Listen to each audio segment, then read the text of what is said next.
Hey comic fans, Dave here at Ground Zero. It's Wednesday morning. That means it's time for your weekly look at what's new on the shelves at your favorite local comic book store. Now, as you can see from the shelves behind me, it's another huge week, absolutely colossal, bunches and bunches of titles, a whole plethora of comic goodness, all here waiting for your consumption. So where to begin?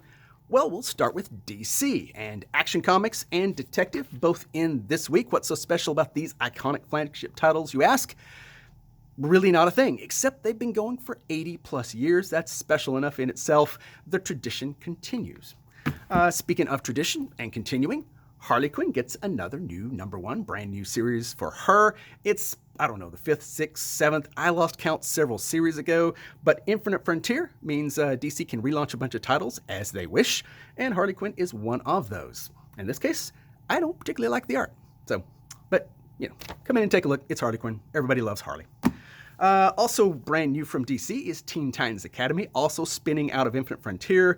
Been getting a lot of calls for this one. When's it coming out? Gotta have it. I think it's because of this guy, Red X or Scratchy Head, whatever it is they're calling him. Either way, he's new and he's almost in this book. Actually, the cover is kind of the main thing, but he's going to be in this book and everybody's all excited. So now you know it's here.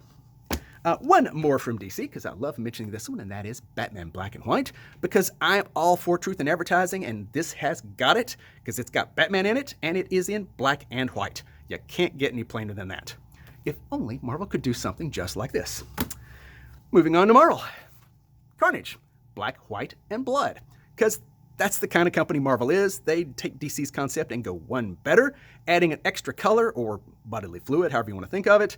Either way, everybody loves them some Carnage, and he's here in his own series with lots of cool stories in possibly 3 colors. Anyway, it's cool with lots of extra great covers, especially including this Patrick Gleason cover. I mean, everybody's going to want this to go with their SpiderMan cover that he did, and now it's here. Speaking of big events from Marvel, now that Disney owns everything on Earth, they're moving into the only logical place they can go, that is space. And finally, we get the Marvel Comics version of Alien franchise. It's hitting with a really big bang, lots and lots more covers than you can possibly shake a stick at. Either way, it's here. We've got a bunch of different ones, including the Peach Momoko cover and Patrick Gleason again with a cover for him, and David Finch. Lots and lots of Alien books to choose from. Either way, they're here. So in space, no one can hear you read comics, apparently. Also, true story. Marvel told us they were going to premiere a brand new SpiderMan costume this issue. And instead, they premiered it last issue. But I ordered a bunch of these. So come in and buy this one, because I got them. Thank you, Marvel. May I have another? Also from Marvel, Cable, which apparently now has become a young romance title. So you go, Marvel. We need more of that kind of stuff. One more from Marvel, Miles Morales, Spider-Man, because this is the lead-in to the Clone Saga. Yes, they did it.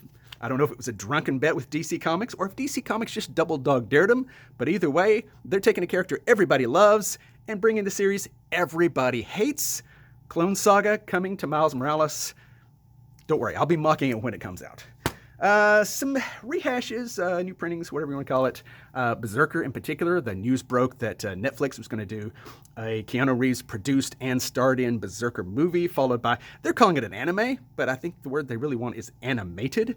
Either way, they're going to have an animated series and movie and stuff, and so now we get this cool, foily, shiny, super shiny cover of Berserker. So, more Berserker, in case you missed it already. A couple of other new printings of books that have been real popular. Department of Truth, I believe this is the 4th printing.